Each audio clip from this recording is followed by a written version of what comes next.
Chapter 48. Let's get to work. The sun started to set, and over the next half an hour, the kids gathered as many items from the house as they could find to use as weapons. But Asur didn't join them. Instead, he vanished into his room, shutting the door behind him. He leaned on his bed and slowly bent to his knees. He began to speak into the empty room. Earth, sun, and moon, I know you are looking down on us. You once told me that when I needed you, I could ask for your help. Well, I need your help. I am scared for this world, and I am scared for these children. Because of me, they are in a no-win situation, and I'm too old and weak to help them. They need your guidance and strength.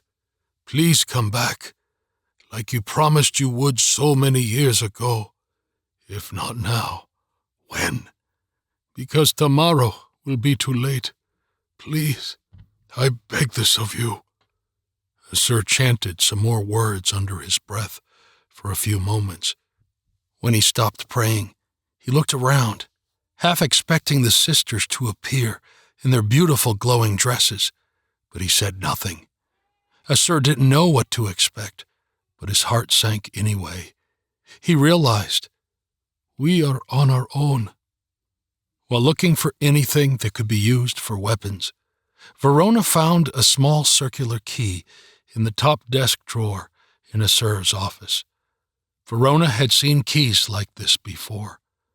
Her father carried 3 or 4 very similar keys on his keyring. He had told her once that they were for work, and explained that they opened some filing cabinets. Verona looked at Asur's black filing cabinet and froze. She knew his office was the only place in Asur's small home that was off-limits to her and Lincoln.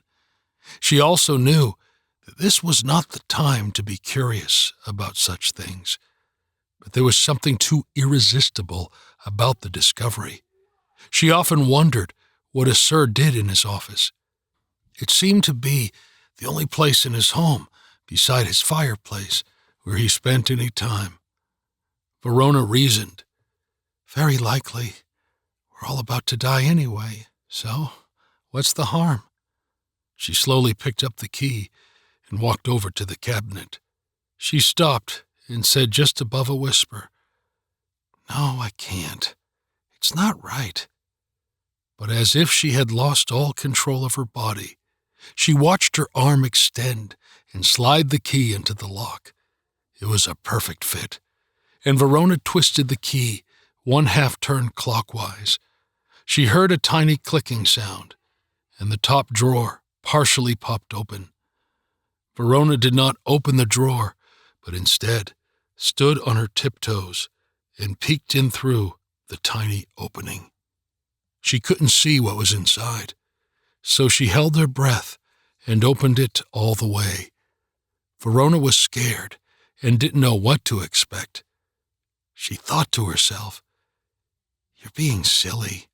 It's probably just bills and paperwork. Her eyes were now closed, as if her brain was forcing her not to violate Asur's trust.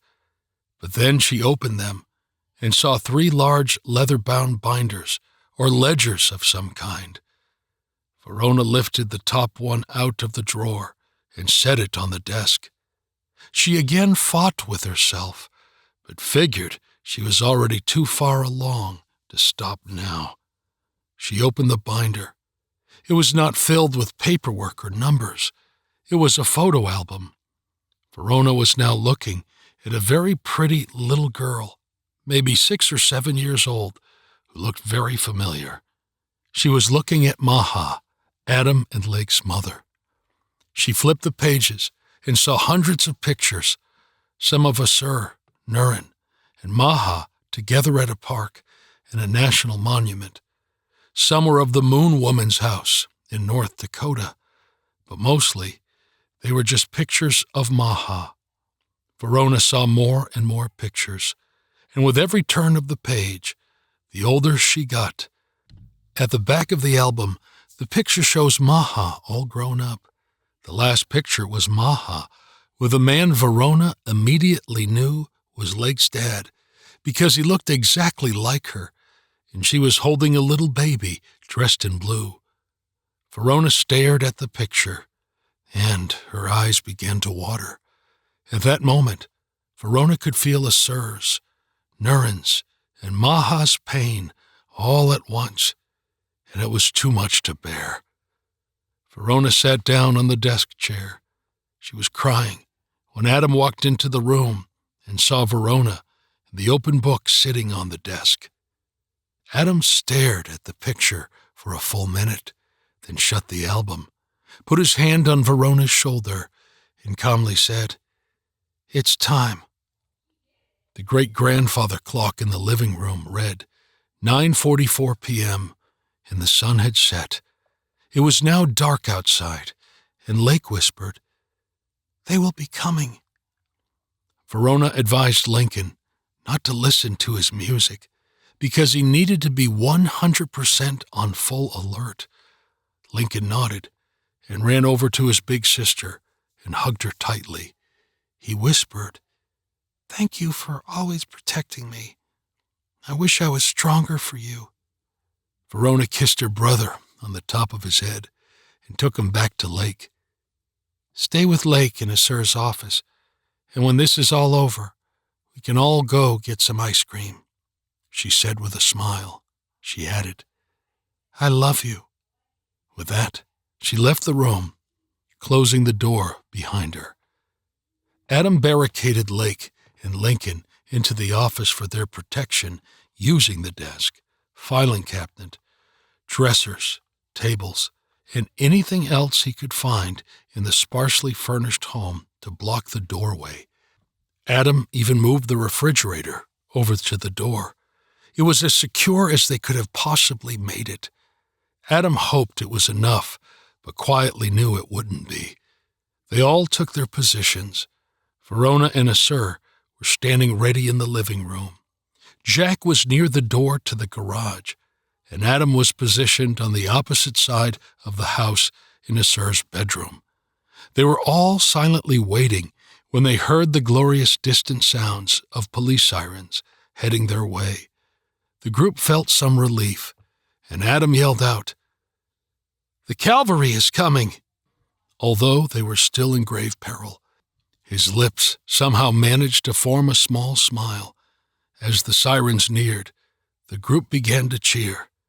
Then they heard a thunderous boom outside.